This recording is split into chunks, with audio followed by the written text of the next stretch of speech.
Hi, magandang araw po sa inyong lahat for our first reading of the day. Pasensya na po kayo, wala ako sa studio.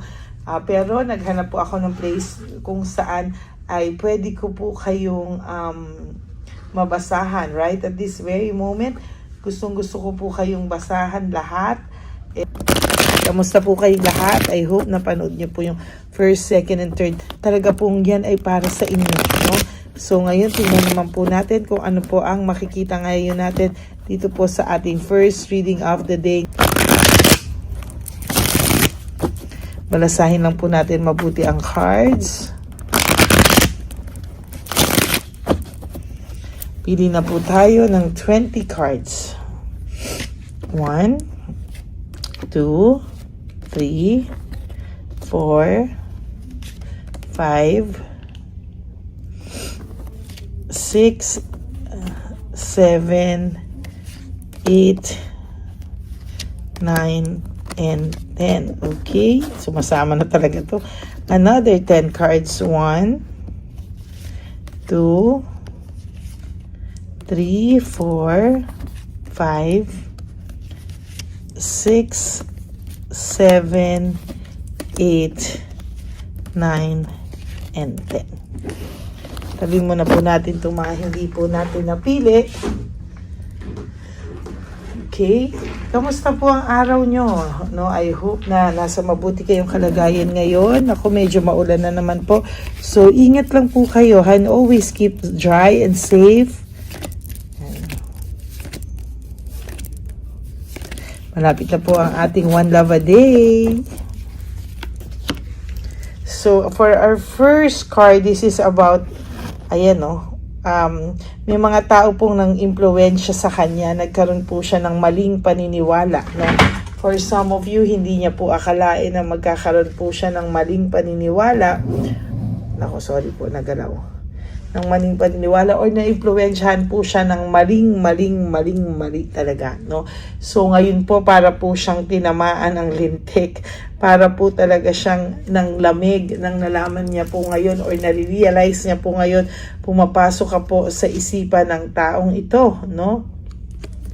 Ngayon po parang gusto nitong leaving everything behind, magpahinga, parang ang dami niya pong napapagod po siya, no? Talagang gusto niya po ngayon ng peace of mind, magpahinga muna, tumahimik, no? Siguro itong taong to ay naging masakit magsalita sa iyo, no? Ngayon mas pinipili niyang manahimik sa ngayon, patahimik siya sa ngayon because marami po siyang nare-realize and marami pong nagsisink in sa kanya itong mga huling araw sa buhay niya, para po siyang nananahimik. He's just going with the flow, para pong marami siyang nasabing masasakit sa iyo at para pong na-realize niya na parang umover yata siya sa iyo, no? Ayan po, no? No right choice. Alam niya po, confused siya, no? Bakit? Kasi parang hindi daw tama yung mga pinili niya sa buhay. Parang hindi daw tama yung mga nangyari sa inyo, no? Parang maling-mali daw yung mga nagawa niya sa iyo, pero somehow nakukonsensya to, pero medyo I have to admit, talaga pong matigas ang buto nito, matigas ang puso nito. Parang sa kanya po, nahihirapan siyang tanggapin na, ayan, no, hindi niya po sukat akalain na mangyayari sa inyo ang mga bagay na to, no? Naging careless po siya sa mga paggawa ng mga desisyon sa buhay. Naging bara-bara po ang mga desisyon niya sa buhay, and as a matter of fact, hindi niya po akalain na ito po ay babalik sa kanya o ito po ay babalikan siya ng anino ng kahapon, ano? May isang tao pong selos na selos sa'yo right at this very moment. Alam niya na ang person mo ay iniisip ka, no? For some of you naman na hiwalay na o wala ng third party, maybe siya mismo ay nagsiselos sa buhay na meron ka. No, meron ka talaga ngayon. Ang dami niya pong failure, no? Yung buhay niya po is going nowhere, no? Parang pawala po yung buhay doon ng direksyon, ng pawala ng direksyon. Buti na lang po, kahit papano ay nalilid mo pa siya in whatever siguro naiisip ka niya, kaya nalilid pa siya sa direksyon no? Pero kung talagang wala ka na po sa buhay to, hindi ka na po niya naiisip, baka, no? Baka hindi na po talaga maayos ang buhay nito kung wala ka talaga, no? Yung sa mga tao po, lagi po itong nagka-clash ng interest, no? Lagi po itong may mga taong nilalapitan, hinihiraman, or may mga tao po itong iniistorbo, no? Pero alam mo, for some reason, ngayon po talaga, hindi po ito pinapagbigyan, or wala po talaga siyang nakakausap na parang pagbibigyan yung mga hiling niya, gusto niya, favors niya. Parang lahat po tinatabla siya ngayon, to be honest with you. Nakakaramdam po siya ng loss, grief, self-pity. Parang naisip niya ba ano nangyari sa buhay niya, bakit nagkaganito yung buhay niya. Hindi niya po in-expect, no, somehow na magiging ganyan yung buhay niya. Magulo yung buhay niya, and yung direction niya parang nawala. Totally, parang naano siya no, na diskaril parang sa buhay, no. Parang kung kailan siya nagkakaedad, kung kailan siya tumatanda, parang wala raw pinapupuntahan yung buhay niya. And somehow talagang sasabihin ko sa iyo, diskaril po ang buhay nito sa ngayon. Disconnected, no? Meron ako nakikita na disconnected siya sa mga tao sa paligid niya ngayon. Maybe, sabi ko nga sa reading ko kahapon, nagko-connect talaga. Sabi sa inyo, kahit timeless yan, dapat pinapanood nyo. Bakit? Hindi porket napanood nyo na is hindi na yung para sa inyo. No, sometimes, kung ano yung nilabas ko, ibig sabihin, nire-reiterate sa inyo yan ng Divine Universe, no? Na parang sa araw na to, akmang-akma sa itong reading na ito. Kaya dapat na mapapanood mo pa rin po yun, kasi may mapupulot at may mapupulot ka po doon, ano? Ayan, no, parang feeling niya kasi panalo siya nung una, no? Feeling niya very confident actually, no? Pero hindi pala, no? Parang palabas niya talaga na siya ay very confident, pero disconnected siya sa lahat, no?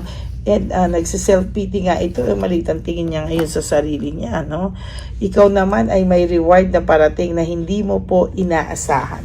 Meron sa iyong mangyayari or may reward sa iyo. Sometimes may nagkakagusto sa iyo na hindi mo alam na ito pala ay isang reward na sa iyo, no?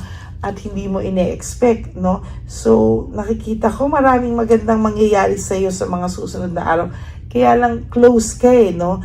Parang nakatuon lang yung pansin mo sa kanya. To be honest with you, sometimes you have to open up your eyes, open up for some situation na hindi mo inaakala. For some of you, baka meron nagkakagusto sa'yo, pero hindi mo binibigyan ng attention kasi nakafocus ka lang dito, no? And mag-slip away lang yan sa'yo. Oh. Etong taong to, yung person mo na iniisip na yan, is malakas ang impact sa'yo, no? Hindi ka pa nagmahal ng ganito, parang hindi pa nga, for some of you, may hiwalay, no? Itong taong to ay hindi mo asawa, for some of you, pero yung impact nito sa'yo ay mabigat. Yung impact nito sa'yo talaga is sobrang bigat, na sobrang lala, sobrang lalim, yun ang ibig kong sabihin, ano? Yun yung datingan ng taong ito sa'yo, sa totoo lang, no? Mine-maintain mo lang yung control mo sa mga bagay-bagay, but the truth is, nahihirapan ka din dito sa taong to. Parang, hindi mo alam bakit ganito kalalim yung nararamdaman mo sa taong to. Ang sakit niya sa ulo, no? Pero mahal mo mahal mo siya kahit sobrang sakit niya sa ulo. Parang feeling mo, karma mo to. Feeling mo, ang bigat niya sa buhay mo. Pero mahal mo siya, no? Pinipilit mong kahit na makasira minsan sa'yo, distraction sa'yo minsan, pero mahal mo, no? Ang sarap mong dukdukan dahil minsan sakit ka na, pero sasabihin mo lang, mahal ko pero alam mo, naiintindihan kita, no? Kaya may mga bagay na ang dami nagsabi, tama na, ang sarap mong dukdukan, gusto ka na raw nila iuntog, sabi ng mga kaibigan mo, ang sarap mong dukdukan, ang sarap mong iuntog, pero alam mo, puso kasi yan no? You can never hindi mo pwedeng madidiktahan ng puso. Naniniwala po ako doon, na hindi mo madidiktahan ng puso, but you can love yourself more than anybody, no? Kailangan mahalin mo raw muna po yung sarili mo bago po ang ibang tao, no? Ayan, no? Magre-reach out sa ito. Hindi ka nito kakayanin mawala totally. Hindi kanya kayang umalis sa buhay niya totally, no? Hindi mabubuang tong taong to, maghihirap tong taong to talaga. Sa ngayon alam niya yung weakness mo, namamanipulate ka niya, no?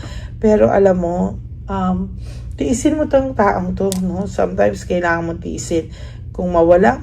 Bakit? Kasi you have to know your value, you have to know your worth, no? Hindi pwedeng ganyan, ano? At talagang hayaan mo na siya yung humabol sa'yo at hindi ikaw ang hahabol, because hindi niya lalo maiisip yung value mo, yung worth mo kung ganyan, ano, sinasabi ko sa'yo. You have to maintain your control, no? Balansihin mo daw yung mga bagay-bagay.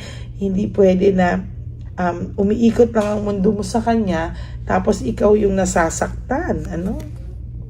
Kailangan mo raw ng beginning and fresh start sa sarili mo, no? Kailangan mo raw alamin kung ano raw talaga yung nararamdaman mo, no? Baka ito ay empath ka lang kasi, baka ito ay, alam mo yon, yung bang gusto mo lang kasi ng kasama, pero ito ay nagiging burden na sa'yo, responsibilidad na malaki na dapat sarili mo muna yung iyong iniisip, iniintindi, minamahal.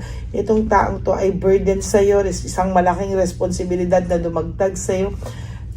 Pero, alam mo yon, sometimes kailangan mo malaman kung pagmamahal pa ba to o longingness na lang. Pagmamahal pa ba to o nasanay ka na lang, no? Yan po ang inyong tanong na gusto kong iwanan sa iyo ngayong umaga na to sa ating first reading of the day.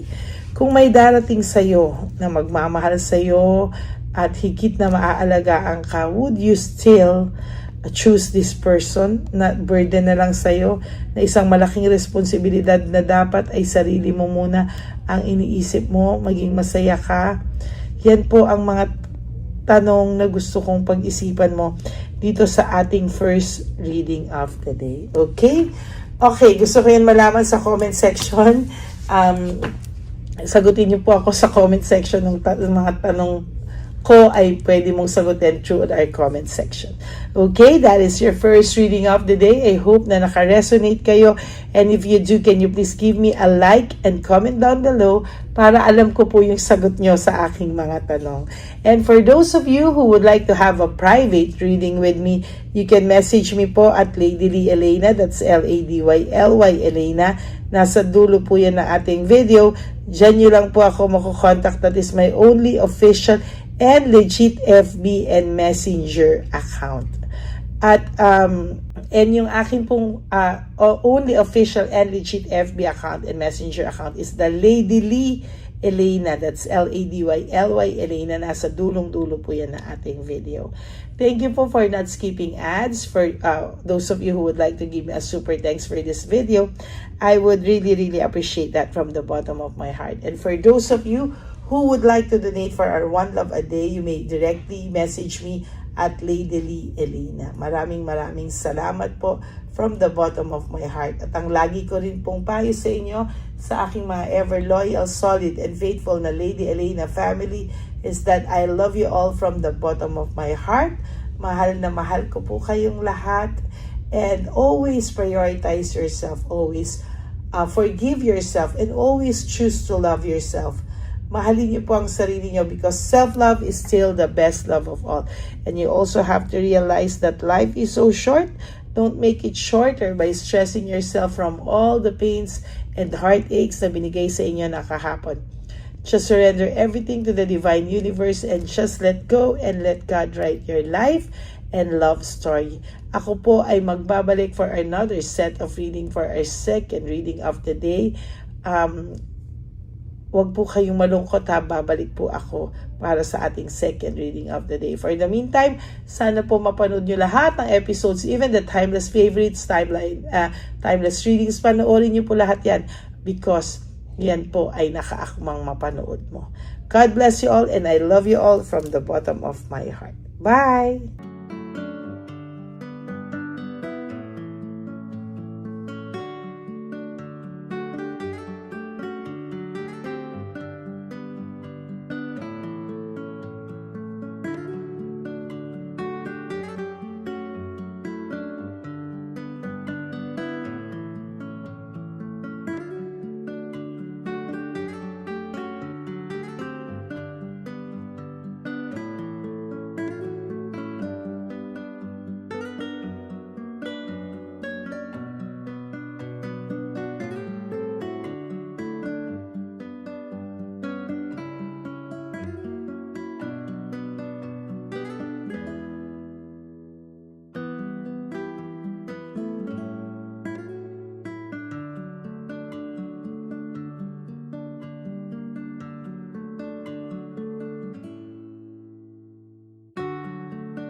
Pagaya ni Papa Jesus. How sa'yo?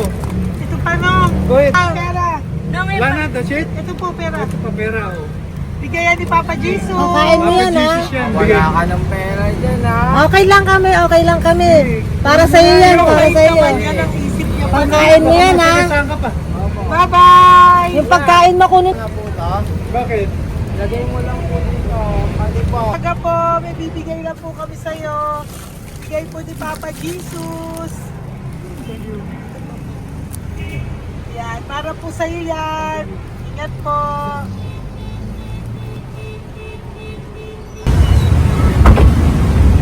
Gandang tanghali po. May bigay po si Papa Jesus sa inyo. Salamat po. Salamat po. Ito po. Salamat po. Tigisa po kayo sa Pampaw. Thank you po. God bless po, nanay. Apo, apo, apo. Ano po? God bless.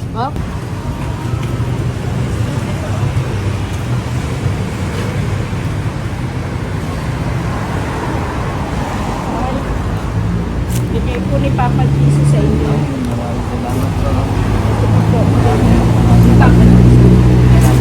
Salamat. God bless po. Kuya, pangkain mo po yan, ha? Kain ka ba nandyan? Po, hindi po. Dito po, nanatimbahan po. Ah! Sa Music Ministry. Doon ka nakapwesto. Opo. Sige po, bye po. God bless po. Ingat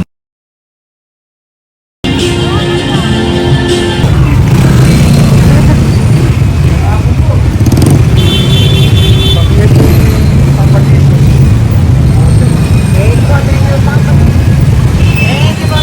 Thank you po, bye po. Meron pa. Yo, bigay po ni Papa Jesus. Yun.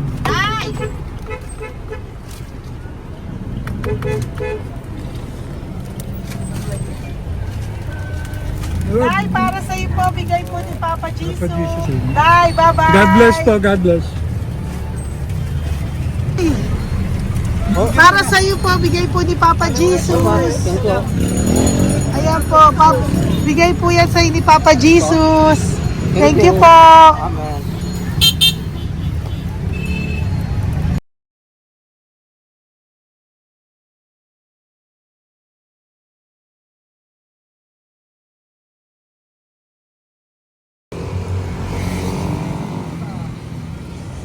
Bigay ni Papa Jesus. Kaya ko pagkain ato po, ha? Madami mong aso, kuya. Alaga mo lahat yan. Oo, sa 8. Hindi, sa isya na sa iba. Kalagala. Ay, talaga? Salamat po. Nalagala ko. Paano pagkain yan, kuya? Saan mo kinukuha? Sa tambay ko. Lahat. Ang dami. Ang dami niya pong aso. Oo. Oy, ang daming aso ni kuya. Sa 8. May nagbibigay sa inyong pagkain. Nalagala ko. Okay po. Tapos, Kaya mo kuya, pag nadaan ako, bibigyan kita ng dog food dito, ha? oo. Dito ka lang ba lagi? Oo, dito ako lang tutulog. Okay po, sige. Okay po. Marami din akong aso sa bahay, eh. Salamat po. Okay po. Isa. Kuya, pangkain mo yan, kuya.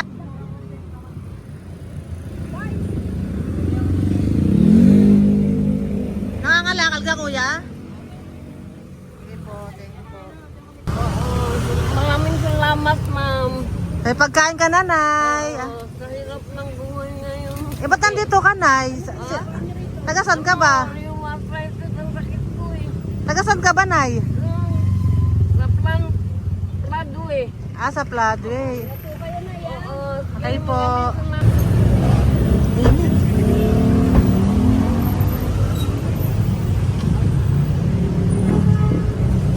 Nay!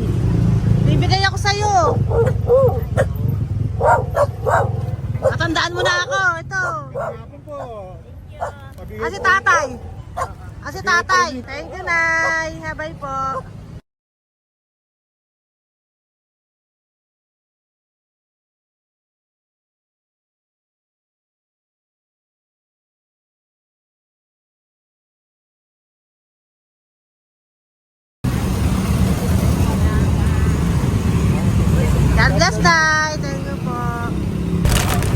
Pabigay po. Ay, bigay po ni Papa Jesus. Salamat po. Bigay po ni Papa Salamat po, Jesus. Ito ate. po, oh. Salamat po. Bigay po ni Papa Jesus. Ito pa po. Salamat po, tay. Salamat po, Bye-bye po. Maraming po salamat. Kayo, ate. Opo, ingat po kayo. Taga saan po Ingat kayo? Taga Tayabas, Quezon po kami. Mga aita po kami sa Quezon, mga katutubo. Ah, sige. Ingat po. God bless.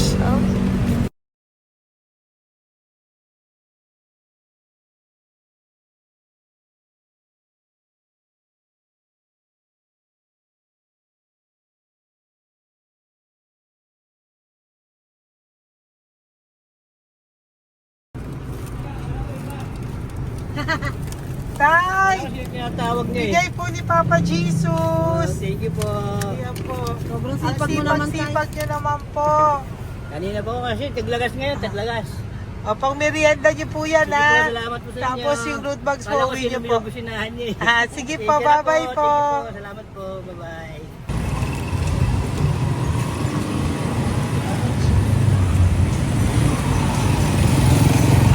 Brother. Basta. Pabigay ni Papa Jesus. Ang sa'yo. Ang kaya mo yan, ba't hindi ka makatayo? Na ano ka? Ah, okay. Sige, bye-bye. Hello po. Tama. Para sa inyo po, bigay ni Papa Jesus. Thank you very much. Sige po, bye-bye po. God bless you. Tay, magandang hapon po. Bigay po ni Papa Jesus. Ito pa po, Tay. Para sa inyo po. Bye-bye po.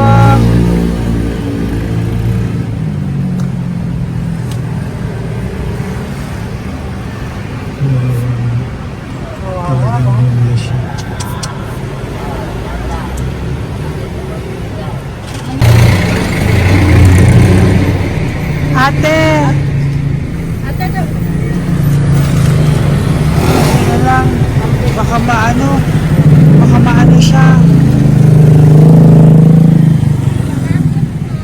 Ito po, oh, bigay po sa'yo ni Papa Jesus. Ito pa po, oh, pera po. God bless po. Okay, taga saan ka po? Sige, ingat ka po, ah. Hello po, magandang hapon po. Ano po? Bigay po sa'yo ni Papa Jesus. Thank you, madam. Tsaka ito pa po, para po sa'yo. Salamat. Thank you po, ingat po. Thank you, ma'am. Sige po. Salamat. Akala ko, ma'am, bibili. Ay, hindi po, para sa'yo po yan. Bye-bye Thank you, po. ma'am.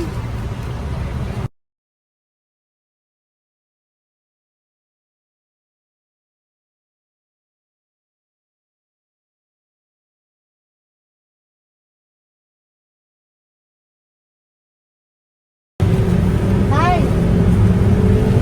Hirap na hirap. Bibigay po ako ng gusto. Hirap na hirap Dito siya. po tayo, dito sa kabila. Ano mo siya, lies pa yan. Kawawa naman. Tay, magandang araw po. Oh, Lord. Bigay po ni Papa Jesus. Ay, ito po, ano yung pangdagdag po. Dagdag po, bigay po ni Papa Jesus. Thank you po. Thank you po. Kawawa naman. Diyos ko, hindi na siya makaano.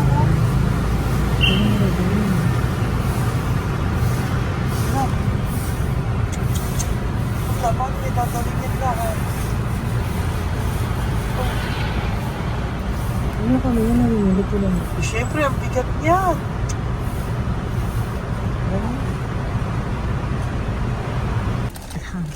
Kaya, bigay sa'yo ni Papa Jesus. Thank you po, ma'am. Ay, yung palinis po, ma'am. Hindi na po, okay na Thank you po. po. Ito po. Thank you ma'am. po. Thank you, sir.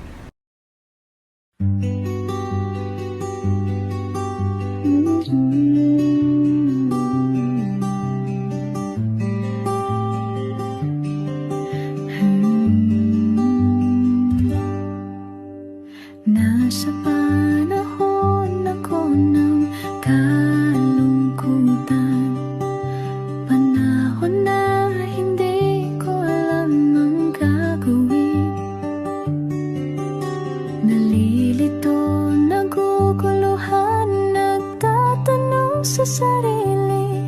Ano nga ba ang gagawin ko? Nang biglang nag-browse ako sa YouTube at biglang lumabas ang channel mo. Ang mensahe na noon ay nilabas mo.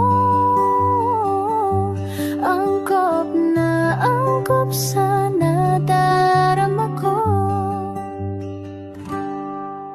Unang beses lang dumaan ang channel mo sa browser ko. Hindi ako nagdalawang isip na hanapin ang Facebook account mo at mag-message sa'yo.